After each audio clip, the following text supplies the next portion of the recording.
अखन अहाँ सब सुन रहल छी हाजीडी सँ धड़कन फिल्म्स के शानदार प्रस्तुति।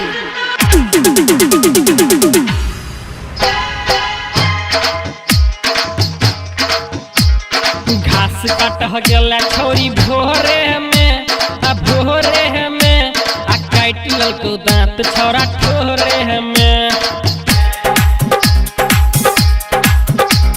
घास काट गेला छोरी भोरे में आ काट ललको दांत छोरा ठोरे में।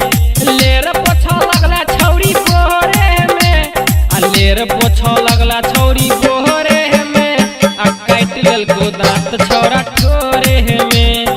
घास काट गेला छोरी भोरे में आ काट ललको दांत छोरा ठोरे में। हाँ काट ललको दांत छोरा ठोरे में।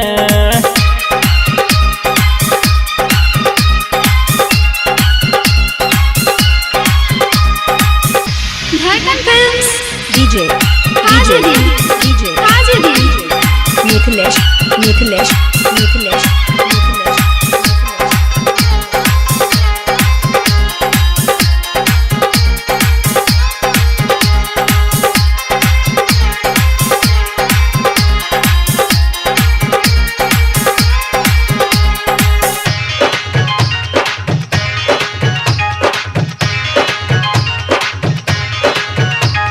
घर से निकल छौरी सखिया के साथ में। हाँ घर से निकल छौरी सखिया के साथ में। लगे छोरा ओकरा धार के कात में। सीते पटक खूब कल मन मानी ओकरा कहल के बने हम रानी हुआ लगला हो दर्द पोरे में आ काट ललको दांत छोरा ठोरे में। घास कट गेला छोरी भोरे में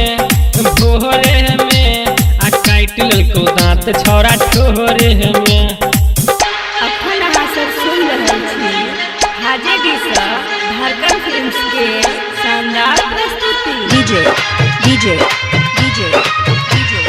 मिथिलेश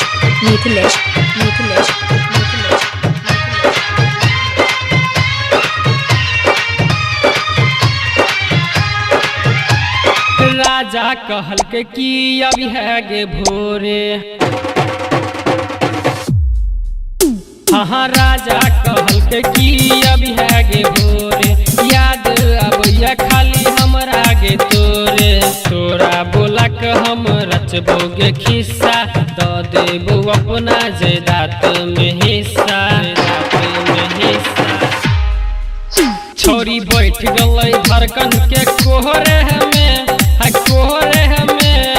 काट ललको दांत छोरा ठोरे में। घास काट गेला छोरी भोरे में आ काट ललको दांत छोरा ठोरे में।